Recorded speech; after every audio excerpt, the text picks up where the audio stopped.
What's going on, everybody? Jackson Fuller here. This is another episode of Zoom Time, and I'm really happy to be joined by Coach John Fuller, the defensive coordinator for New Hanover football today.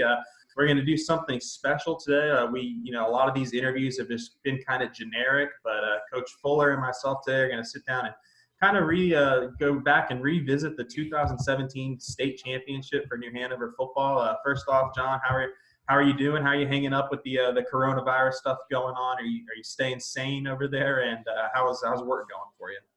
Well, I'm still essential, so I've been going to work about 4 or 5 hours a day, just trying to get some technology stuff distributed out to some of our schools, and I'm trying to maintain my sanity as best I can. So just like everybody else, just hoping there's an end in sight pretty soon.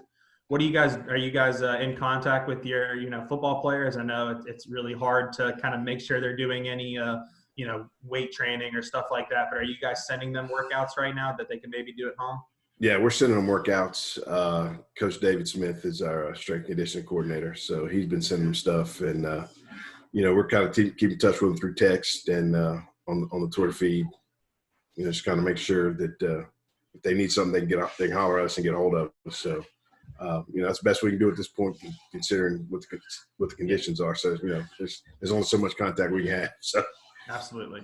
Hopefully we get really hoping we get a full fall season. I know, spring sports have kind of been ravaged by this, but if we can get a full fall football season and other fall sports and get back to normal, that'd be a great thing for all of our sanity, I think. But absolutely. Let's jump right into what we're here for. I'm going to do hopefully quick. I'm going to try and keep it quick. Just a quick recap of the game, and then have some questions for you. So I'll do a lot of talking right now, but then it'll be all Coach Fuller in a couple minutes.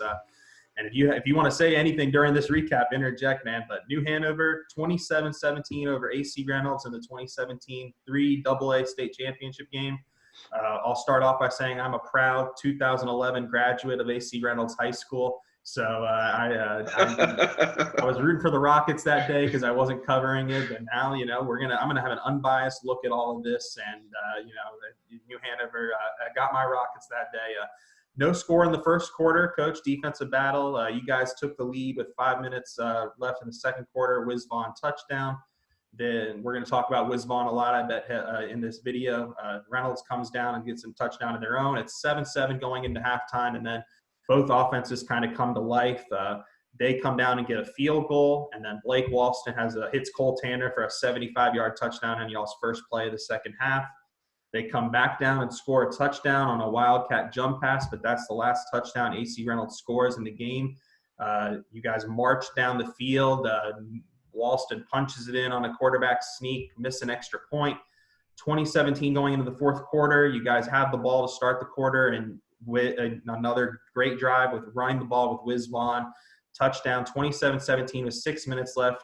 Your defense bends a little bit, but you get an interception in the end zone, force a turnover on downs on Reynolds' next drive, clinch it, 27-17, state champions for the first time, and first NCHSAA state champions for the first time in almost 60 years. Wiz, the MVP, Blake, offensive player of the game, and Francis Meehan, defensive player of the game. Coach, looking back at the stats really quickly, you guys were outgained. They had less penalties than you, and you guys ran less plays. I mean, just you add that up, and it doesn't really spell state championship victory.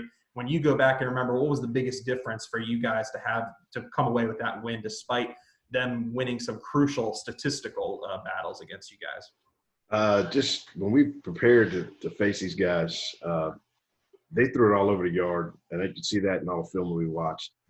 And, I knew just for our game plan for defensively, we were going to try to limit them having big plays. And I felt like if we could limit the big plays, make them go the long distance, then we would have a chance to be very successful. And I don't think we gave up too many big plays in the course of that game. We had a lot of missed tackles where we had guys in the backfield with chances to create negative plays, but we just missed tackles.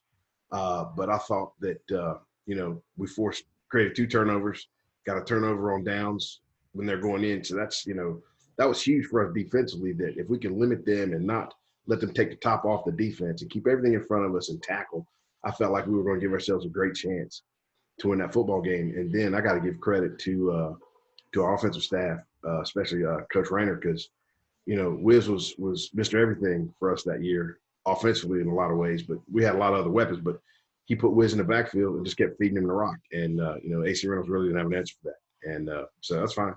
Yeah. Listen, schoolboy's last thing is the only thing that really matters. They can Absolutely. outgame me everywhere else. So yeah, and I mean, you just touched on a lot of the notes that I kind of wrote down. I went back and rewatched this game yesterday. The defense early on, you guys were so good in the first quarter. The third quarter they got you a little bit, but really, like you said, you kept the plays in front of you. And I know that's not something that's your mindset as a defensive coordinator. You like getting after the quarterback, trying to create negative plays. Was it hard to be a little bit more conservative in a game plan like that?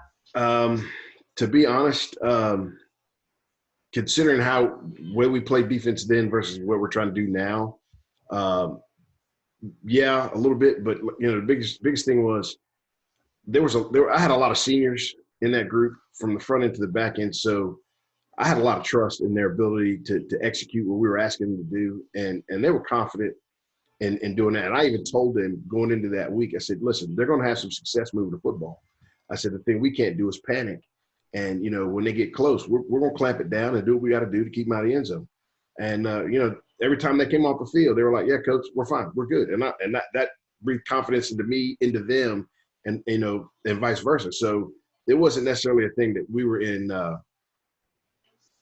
being conservative. I guess being conservative kind of vanilla, but the thing with it is I trusted those guys. They trusted each other. And that was really the thing I thought that kind of carried us through not only that game, but, the rest of our season. So yeah, conservative might not be the right word. Maybe you just played smart. You knew you had a certain idea of what, if you really were aggressive against that team, they might have been able to hit you for a big play, and being able to sit back and keep the plays in front of you. You could tell it frustrated them too at times. Their quarterback, as the game wore on, I mean, he signed with ECU, a Division I quarterback. Yeah, he's a good kid. He's a good quarterback. Pull out and try and make press and make plays happen when they weren't there. And I thought that was a huge difference for you guys.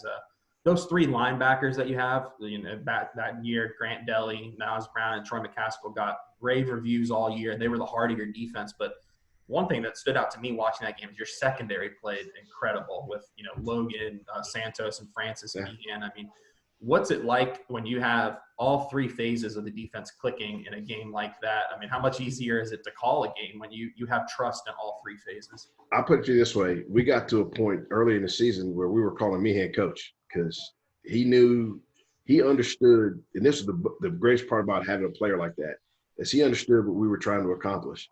And he could get everybody in the right places on the back end. And, when you have a guy that can do that, and make sure everybody's where they're supposed to be.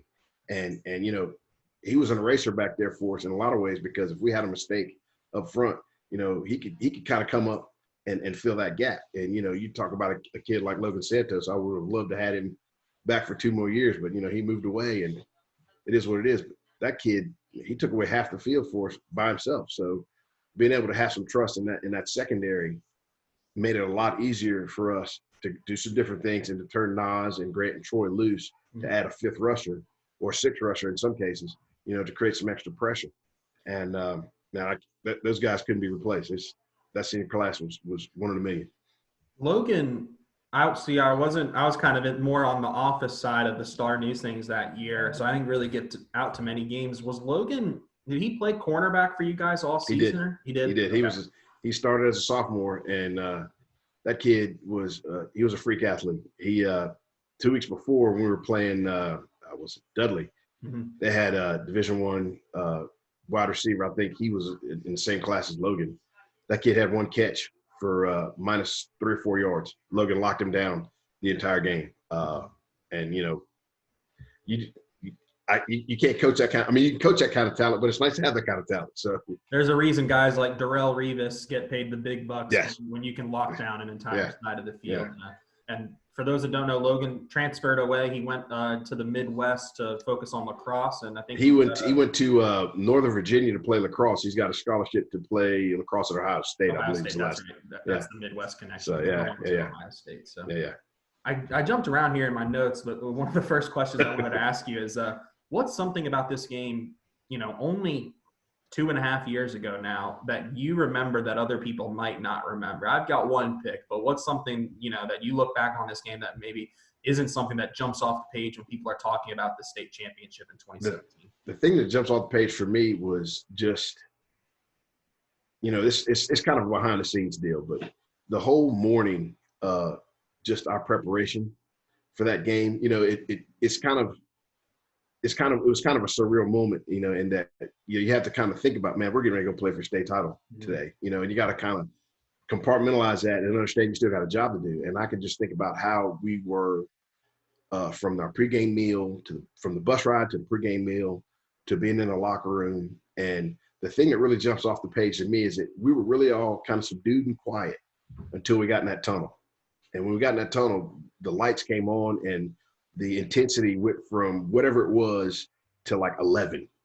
And, we came out of that tunnel, man, they were focused and ready to go. I mean, they understood that we were playing a very good football team. You don't get to the last game on Saturday in December and not be a good football team. So we knew it wasn't going to be handed to us, but man, they were focused and they took every punch that AC Reynolds handed out, and they handed out plenty.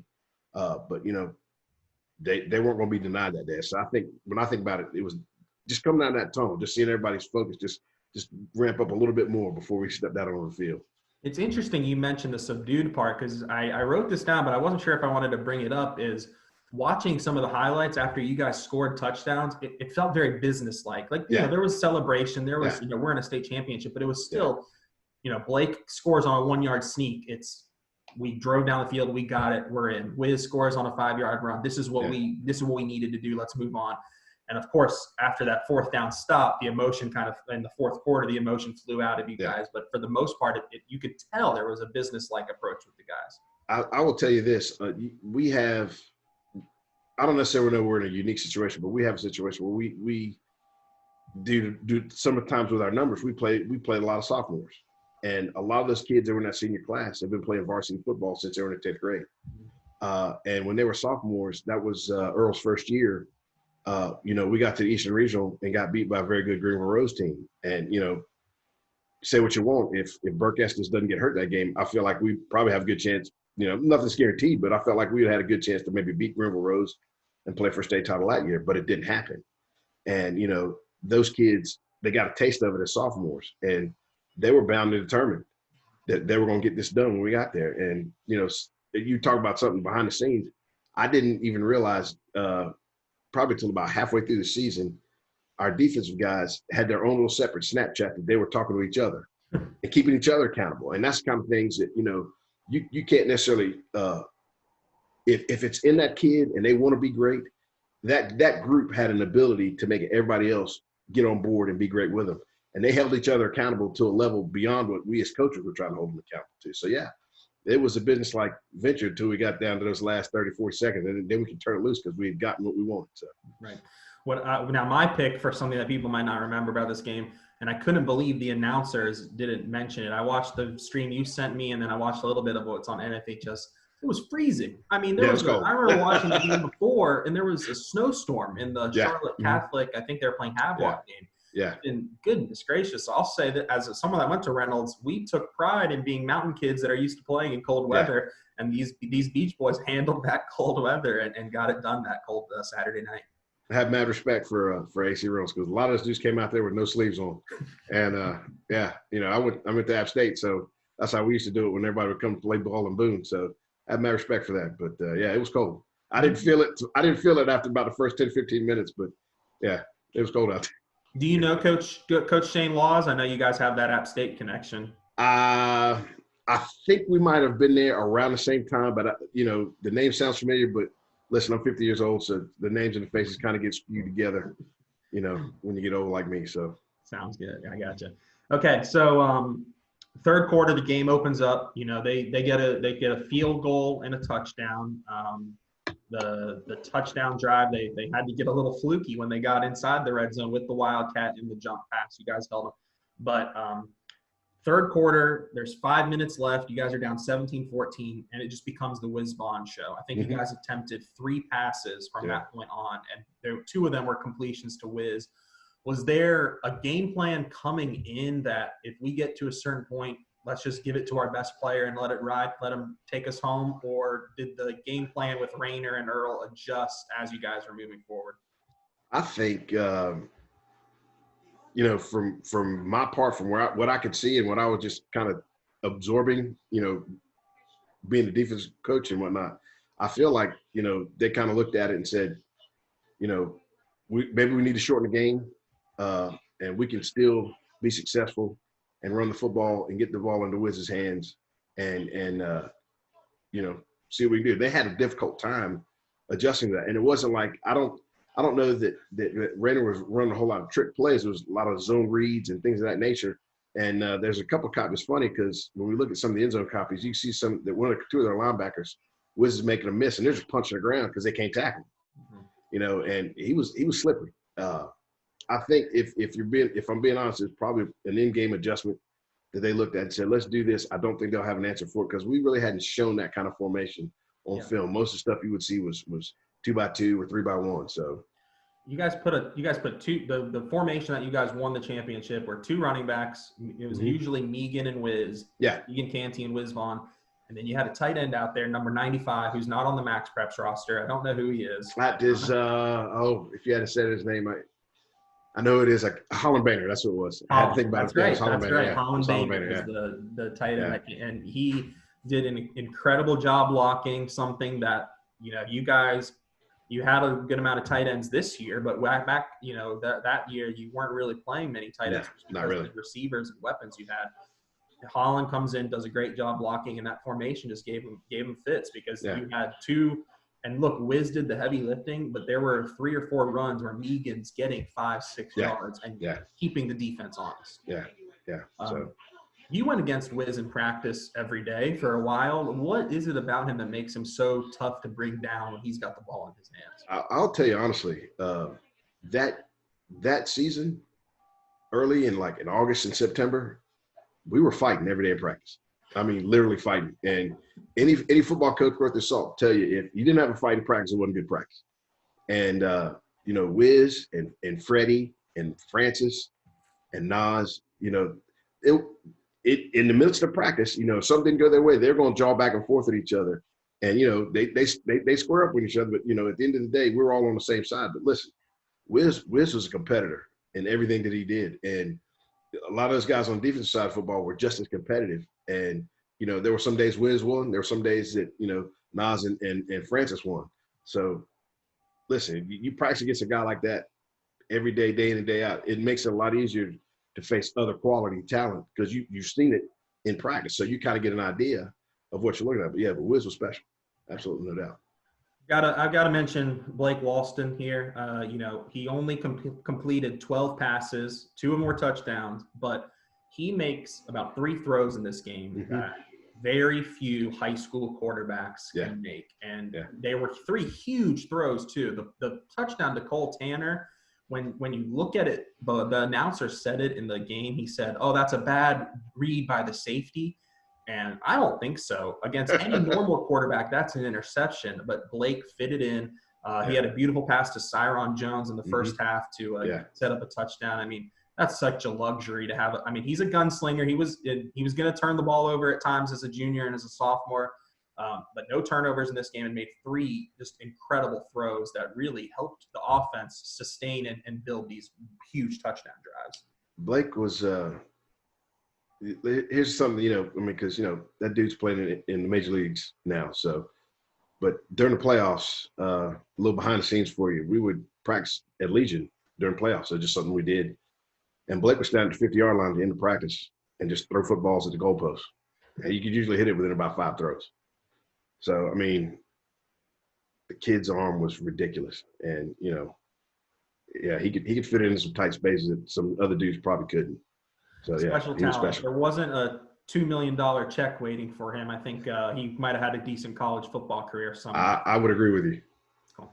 I mentioned Cyron Jones there. We've talked a lot about, Blake, Wiz, Francis. For you, when you think back on that game, who was maybe an unsung hero that doesn't get a lot of the shine that Wiz, Francis, Blake may have gotten from that game, but someone that you look back and say, without that kind of performance, we might not win this game?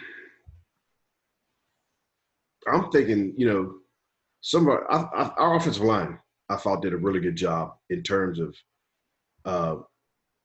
blocking some of those guys up. Now it's a high school football game, so you're going to have some breakdowns. But I thought when it was crunch time and we needed yards, those guys blocked up AC Reynolds as well as they could block him up. And listen, you're falling forward for 4 and 5 yards and keeping that offense off the field.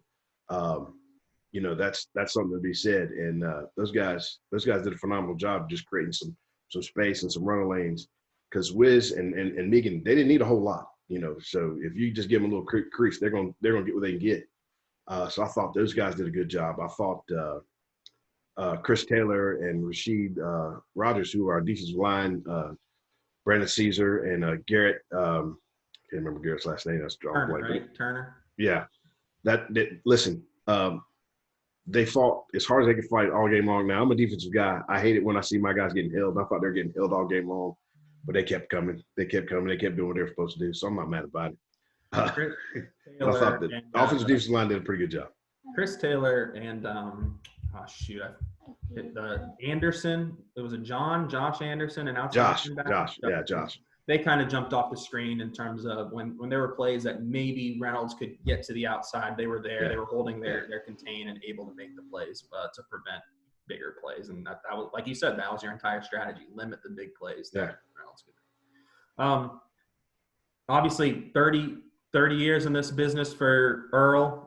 First state championship appearance, first state championship. I mean, just how much did it mean for you, all the coaches, all the kids to get him one before you had to know retirement and stepping away was coming at some point? I mean, how big was it, and nice to get him that one? Listen, Earl Smith was my high school football coach when he was in Raleigh at Millbrook. So it was something we wanted to do when I was playing. I mean, heck, every high school football kid wants to win a state title, but for us to help him get one, towards the end of a stellar career was phenomenal. It's something I'll never forget, because I know as soon as that clock hit 0, that was like the first dude I was trying to hug. So, but yeah, there's a lot of good football coaches out there who never get a chance to experience that, and I'm glad that he can be counted among those guys who got there and actually won one. So that was special. You can never take that away. So much deserved for him too, coming back to New Hanover after being there for a while and having great success, but not getting to that state championship and being able to come back and get one. Very happy for him. What was the bus ride home like? You said the bus ride down was all business. I can't imagine there was much business discussion. No, there was no business discussion. The kids were. I mean, they were talkative. They were cutting up kind of as they're normal, but I mean, they slept. They got to sleep rather quickly. I was surprised. I mean, we did a lot of cutting up in the locker room. So by the time we got to the bus, everybody was ready to kind of settle down a little bit. So there was some talking going on now. The coaches, we were just acting a fool probably the entire ride home until we got back to New Hanover County, and the sheriff's department picked us up and gave us a police escort back to back to Ann Street. So, yeah, it was, normal ride home, I guess. I hate to break it to you. The celebrate, there was no more celebration left after. No, there was not a whole lot left. I mean, we just kind of talked, and it was just kind of, remembering some of the moments of the game and stuff like that. So it was I don't know what else to say. Yeah. What was the biggest thing, and this might touch back to what you kind of first talked about the behind the scenes before the game, but you hope to coach in another state championship game down the road. What's the biggest thing that you learned coaching in your first one here and winning one about just the differences of playing in a state title game compared to any other playoff game or regular season game? I mean, the thing that I'll try to always take away from it is that it's still a game. You ever watch the movie Hoosiers? It's like the court dimensions are the same regardless of whether they're playing at our place or someplace else. And you can't allow yourself to let the moment be bigger than really what it is. It's still a football game that has to be played over 48 minutes, and you have to be able to compartmentalize that and say, I still got a job to do. And this game, the consequences of this game are larger than game one, but you can't allow yourself, or at least I couldn't allow myself to think in terms of, every decision. I I can't allow the magnitude of the game to dictate my every decision in terms of, this might cost me a state championship or whatever. It's still a football game that has to be, what's the word I'm trying to look for? You have to normalize it as much. You have to normalize as much as possible. Yeah, that's exactly it. Yeah, I mean, because if you allow the moment to be too big, then you get paralysis of analysis, and nobody needs that. Right. All right, Coach. Last question for you, not about the state championship game, but I know you've got a son, Caleb Fuller, who you've coached, who went to your alma mater, who now is an assistant for you. What are you enjoying more, coaching Caleb when he was on the New Hanover team, or coaching with him as an assistant right now? That's a tough question, because when he was playing for us, I didn't coach him. I coached linebackers. He played D-line, and that's the way I wanted it, because I've seen enough daddy ball through Pop Warner and whatnot, and it would take the fun out of it for me and for him. I'm not gonna lie to you, when he was playing, I would sometimes get forgetful about what I was doing just so I could watch my kid do his thing. But to be honest, I said for now, I think I enjoy coaching with him more, because he is a phenomenal football coach. Everybody on our staff is good football coaches, but he's my kid, and he was one of the ones that kind of talked us into go switching to a 3-4, because that's what they played when he was at App. So he knows what he's doing, and he's going to be a good football coach, whenever he decides to be a defense coordinator or head coach one day. So I think probably coaching with him is probably way more fun, because we get to see it from the same side now instead of coaching players. So cool. Awesome, Coach Fuller. I appreciate it so much, man. Thank you for joining me. It was fun to take a trip down memory lane. It was good to, it's a lot of fun rewatching these games, because there's a lot of stuff you miss the first and the second time. But, when you get to rewatch and take a step back years later, it's interesting. I've thought about this because of all the reruns they're putting on ESPN and CBS and ABC right now to kind of fill time with no live sports going on. So, yeah, it's crazy. Thank you so much for joining me, man. Stay safe, stay healthy, and stay sane. And hopefully we're talking not too long from now in the summer and fall about some upcoming football. Yeah, man. It'll be August 4, you know it. Thank you very much, Coach. All right, take care, everybody.